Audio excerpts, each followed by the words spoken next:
This video is sponsored by Movie Palette. Hello and welcome to Projector, and on this episode, the Guardians of the Galaxy are back for one last song in Volume 3.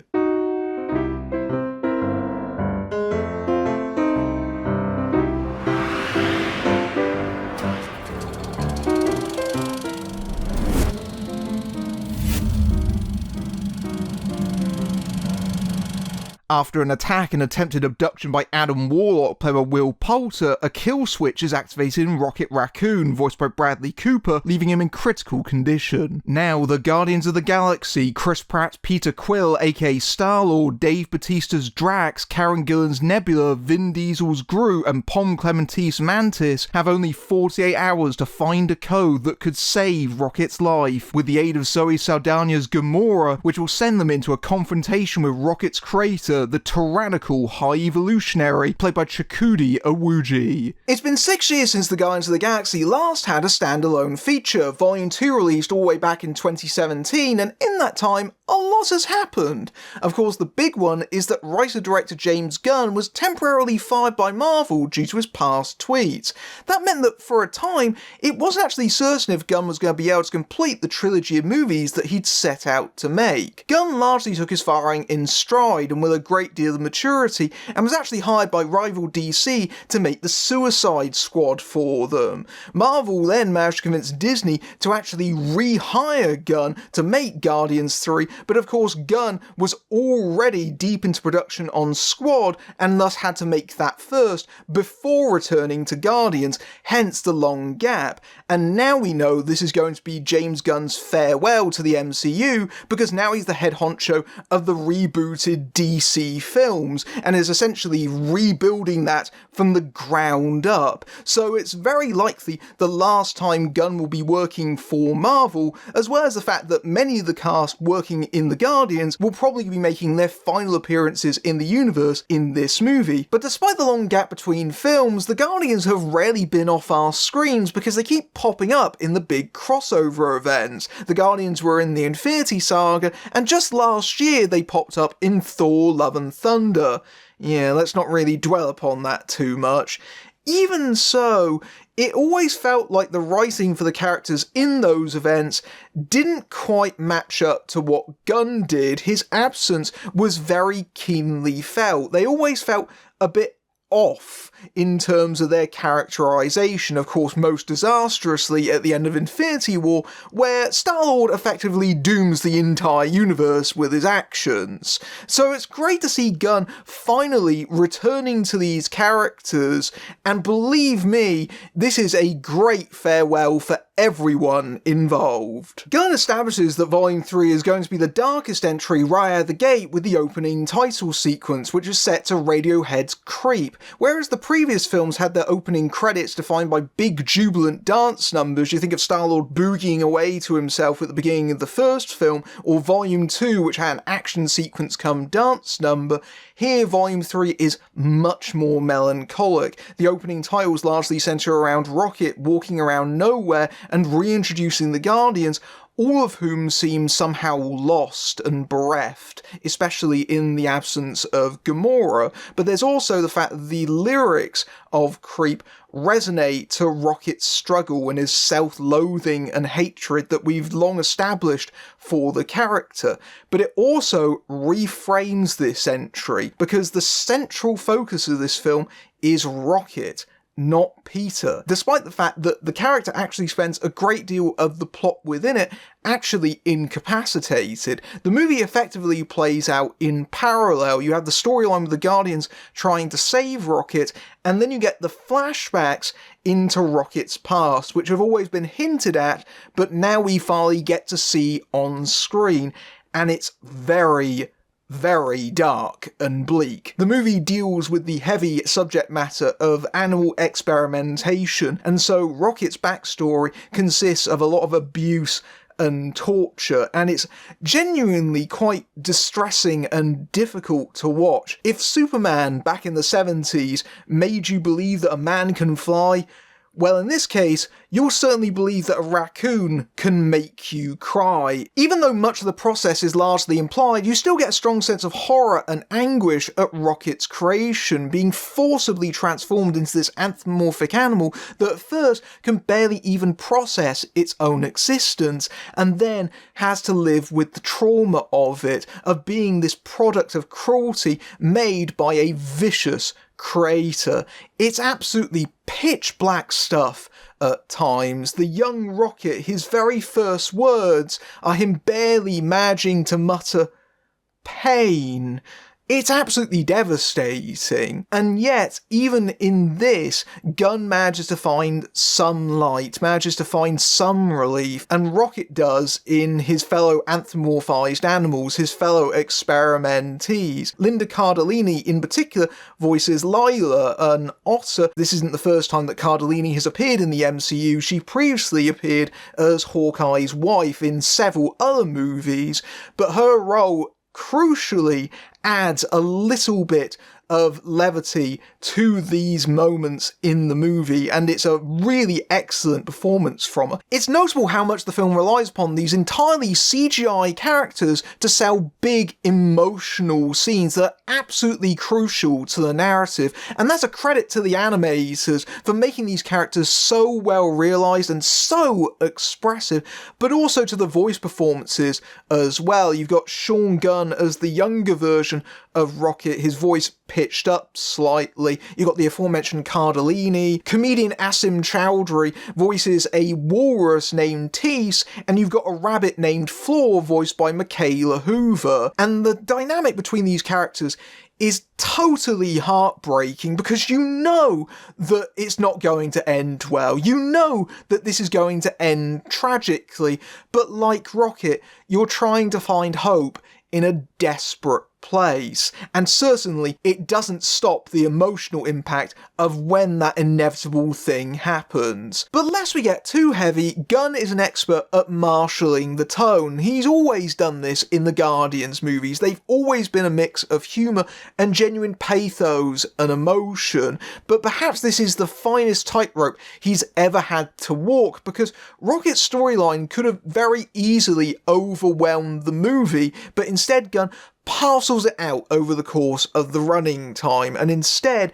allows us a lot of time with the Guardians, with their lightweight, upbeat adventures, and there is a lot of humour. Like its predecessors, Volume 3 is extremely funny, and again, that's where Gunn being back in the driver's seat is really apparent. The humour is spot on. The core cast still work together exceptionally well and just slide back into their parts like a glove. Karen Gillan in particular really seems to be enjoying getting to reprise the role of Nebula, who is a little less kill crazy than what she started out this series as, but nevertheless is still very harshly critical. But many a scene is stolen by Pom Klementif and Dave Bautista as Mantis and Drax. Those two are absolutely hilarious, and I was really worried going into Volume 3 because, having seen the holiday special, which is meant to bridge into this, I did think their characters were a little bit overexposed by being placed at the forefront, but as part of the ensemble, they work together just as well as they did in Volume 2, and they have that kind of absurdist humour that you expect from the Guardians films, but also they have proper dramatic moments as well. They do have emotional moments that remind you that the characters do have their own struggles and pains. There's a moment where Mantis and Nebula are arguing about the fact that they all hate themselves except for Drax, who doesn't really have the self-awareness of his limitations. And then Drax kind of realises that briefly, and Nebula has to correct that. And there's something quite poignant about that moment. And that's the thing about the Guardians movies. It's always that kind of balance between making you laugh and then suddenly really catching you in the feels. But it's not all sunshine and roses for the Guardians, as they're still dealing with the impact of some major losses in the form of Yondu and Gamora. Kraglin, played by Sean Gunn, spends much of the movie trying to master Yondu's arrow with very little success. But more significantly, Peter is still in a deep state of depression at having lost Gamora, drinking himself into a stupor at the start of the film. Of course, course, if you've seen the holiday special, you know that he's been in a funk for quite some time. And Peter has to confront that he doesn't know the version of Gamora as she is now. The version of Gamora that he knew died in Infinity War when Thanos sacrificed her. This version of Gamora is one from the past that has leapt into the future and is basically, to all intents and purposes, a completely different person, and so their relationship is back to square one. And Peter spends a lot of the film trying to woo Gamora over or trying to make peace with that, but Gamora's not really receptive to that because she hardly even knows him. And I do think that this is one of those elements that I felt a little bit mixed about, but of course it's something that Gunn inherited from the Infinity Saga, and I do think that that was a bit of an annoying decision because a lot of the Guardians movies are relatively self-contained, especially the first two films, and now we've got this whole backstory from the big crossover event, which kind of sullies the purity of the Guardians films overall, but nevertheless, I think the way that Gunn handles it in this movie is really well written and actually surprisingly affecting, especially because it does give some level of closure to these characters. Zoe Saldana certainly seizes the chance of getting to play a different version of Gamora, one that's tougher and meaner, and certainly has less moral scruples than the rest of the Guardians. She's become a Ravager. There's something quite ruthless about this version of Gamora, but that also means that she spends a lot of the movie away from the Guardians. She's reintroduced to the team later in the narrative, but also gets quite a bit of screen time by herself, especially in the second act. She does get those scenes to re-interact with the ensemble overall, but there's less of them, obviously, because of the situation the character's in. But those scenes that she has with Pratt, I think that Pratt brings his A-game to this movie. This is some of his best work on screen in quite some time. Pratt manages to be both the likeable hero, but also the hurt little boy that Peter is deep down inside. And certainly I think that there is something poignant about the relationship between Peter and Gamora that overall reflects a lot of elements of this third entry in the Guardians saga, in that there is this sense of change, of having to confront things that have long been festering inside and being rid of them at last. There's a growing sense of maturity to this third outing that adds to its sense of finality, especially with the Guardians themselves.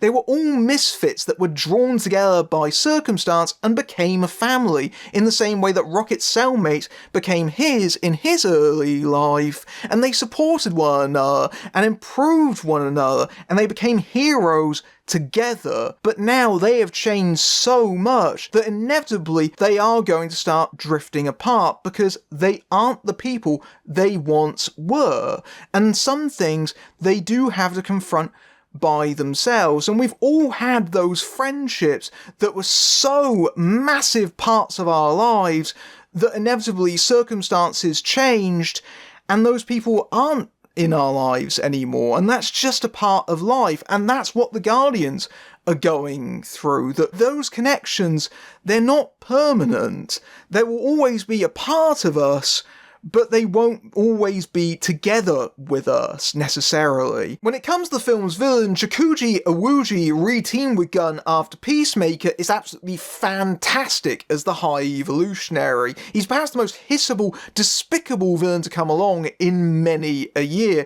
He's a geneticist that is trying to create his version of perfection. He's got this massive god complex, and a particularly cruel god at that. There's a lot of shades of Dr. Moreau to this character, which is very deliberate. It's that which Gunn is evoking with Rocket's subplot, which also has shades of the Plague Dogs about it as well. But the High Evolutionary is such a absolute monster that you want to see him get his comeuppance in the worst way possible. But he's also really compelling because Iwuji adds a very theatrical vibe to his performance. That is his background, and so there is kind of this pathos to the character because it's sort of implied the reason why he's creating so much is because there is this emptiness at the centre of him, that he's trying to fill. And yet, because he is so callous and so without conscience because of it, he is just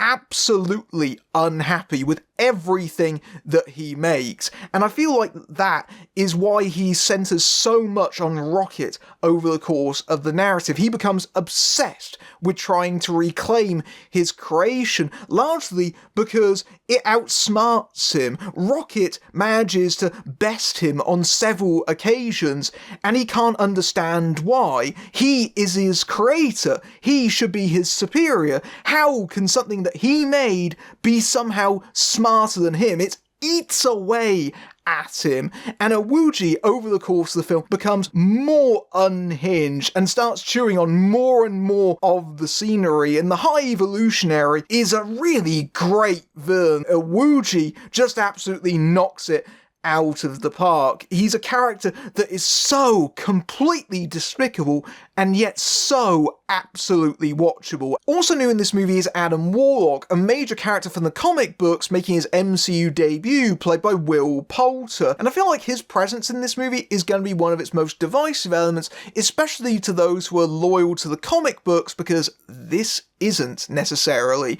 Gunn largely uses Warlock in this outing as comic relief, as something of a buffoon. He's basically a child in a superhero's body, massively overpowered, but with very little understanding of his abilities, or nuance, or literally anything. He is the son of Aisha, played once again by Elizabeth Debicki, reprising her role from Volume 2, where her character created Adam as an attempt to get revenge on the Guardians. And Warlock busts into the movie very early on. He proves to be an antagonist and quite a formidable foe as he goes after Rocket, and he's an extremely destructive force, but the problem is he doesn't understand his own strength. He doesn't know how to do things properly, and so Poulter is quite amusing. He knows how to play comedy. I've been a big fan of Will Poulter for many, many years, and it's great to see him in such a major role. Warlock is introduced into the movie, and then I don't think it really knows what to do with him after that point. There is an arc with this character. He's kind of like the Guardians in that